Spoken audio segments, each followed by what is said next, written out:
Instagram के हर ग्राम में आजकल सिर्फ पुष्पा की चाल वाली ही रील्स झलक रही है। यूट्यूब शॉर्ट्स पर हर लॉन्ग शॉर्ट्स पैंट्स पहने सेलेब्स की एक चप्पल ट्रेंड्स में अलग ही चाल चल रही है। ये डीप लर्निंग का रिकमेंडेशन है, रुकेगा नहीं। ये पुष्पा का जादू है, सबके सर पर चढ़ के बोल रहा है। भला टेक स्टोरीज कैसे अछूता जाता? क्या आप जानते हैं कि डीप लर्निंग कैसे आपके वीडियोस, रील्स को रिकमेंड करने के लिए मदद करती है? तो आज का एक एपिसोड होने वाला है रिकमेंडेशन सिस्टम पर। हेलो दोस्तों, मैं आ गया हूं आपका deep story teller Amit. Take stories के नए एपिसोड में उम्मीद है आपको पिछला चैट बॉट वाला एपिसोड अच्छा ही लगा होगा।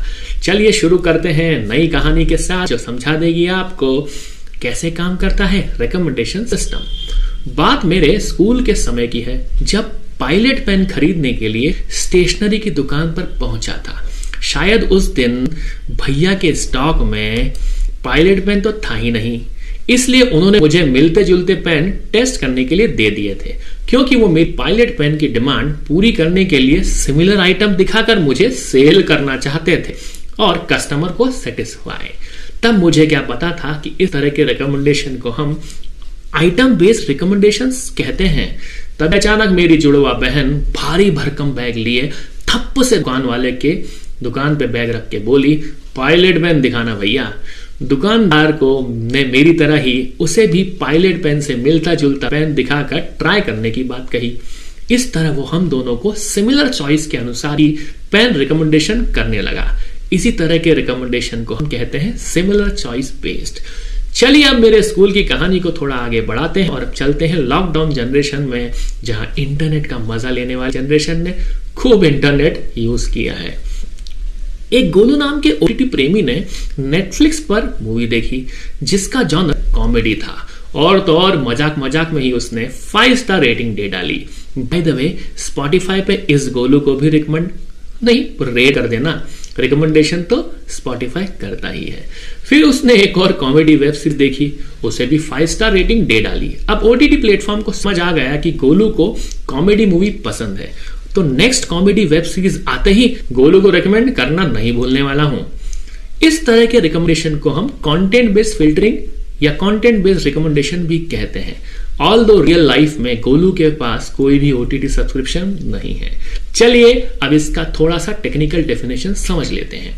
How does OTT recommendation work? Any custom recommendation system analyzes the past data history of a user and predicts the future insights that are more likely to engage the user. Cloud-based recommendation systems help the OTT or VOD service provider in better understanding whether a service satisfy the user requirement or not. Now बात करते हैं किस तरह का recommendation engine होता है Netflix के अंदर। We call it as NRE, Netflix Recommendation Engine. It is made up of algorithms which filter content based on each individual user profile. Engine filters over 3000 titles at a time using 1300 recommendation clusters based on user preferences. अब बात करते हैं what is content based filtering. Content based filtering uses items features to recommend other items similar to what user likes based on their previous actions और explicit feedback।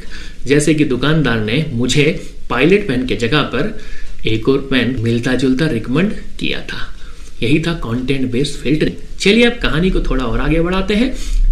अब गोलू की जुड़वा बहना रानू को भी वेब सीरीज देखने का शौक चढ़ा। वो भी कॉमेडी मूवी देखने के लिए गोलू की तरह ही वो मूवी देख डाली जो गोलू ने देखी थी। उसे भी पसंद आई, उसने 5 स्टार रेटिंग दे डाली। फिर नेक्स्ट मूवी देखी और उसे 4 स्टार रेटिंग दे डाली। अब ओटीटी प्लेटफॉर्म को समझ आ गया था कि दोनों यूजर को एक जैसी कॉमेडी मूवीज पसंद है, क्यों ना रानू को भी 3rd वाली कॉमेडी मूवी रिकमेंड कर दी जाए, उसे जरूर पसंद आएगी। इस तरह के रिकमेंडेशन को ही हम डीप लर्निंग की भाषा में कोलैबोरेटिव फिल्टरिंग कहते हैं। चलिए जरा टेक्निकली समझ लेते हैं what is collaborative filtering. It's a technique used by many recommendation systems. It is a newer or a narrow sense approach with the help of which it helps you in predicting the user's interest by collecting the information or a test of the user from many users. Like जैसे कि अभी हमने 2 users की बात करी, गोलू और रानू की, पर ऐसे बहुत सारे यूजर्स होंगे जिनके आधार पर रिकमेंडेशन किया जाता है। उम्मीद है आपको टाइप्स ऑफ रिकमेंडेशन सिस्टम आसानी से समझ आ गया होगा। वैसे गूगल यूट्यूब से लेते हुए अमेजन फ्लिपकार्ट की दुकान रिकमेंडेशन सिस्टम से ही चलती है। चलिए आगे बढ़ते हैं और बात करते हैं फेमस एल्गोरिथम टेक की, जिन्हें हम यूज करते हैं रिकमेंडेशन सिस्टम बनाने में। लीन रिग्रेशन, इस पे एक एपिसोड हो चुका है तो सुनना जरूर इसको। Information retrieval, personal video ranker are some effective machine learning algorithm used to build OTT recommendation system. These algorithms involve various dimensions of the users that eventually affects the outcomes from demographic, film oriented to personalized recommendation. वैसे बहुत सारे algorithm है और मेरी deep learning रुकेगी नहीं, पर bite size का एपिसोड है तो पॉडकास्ट को यहीं पे रुकना होगा, क्योंकि बहुत सारे और पॉडकास्ट भी रिकमेंड करने वाला है स्पॉटिफाई आपको मिलते जुलते टेक स्टोरीज जैसे। तो लेता हूं आपसे विदा, तब तक आप मेरे पॉडकास्ट टेक स्टोरीज का मजा लेते रहे, सुनते रहे डीप स्टोरी टेलर अमित को। टेक स्टोरीज गाना जियो7, स्पॉटिफाई और anchor.fm/IoT अमित पर वॉइस मैसेज देना ना भूलें। मिलते हैं इंस्टाग्राम पे @podcaster अमित।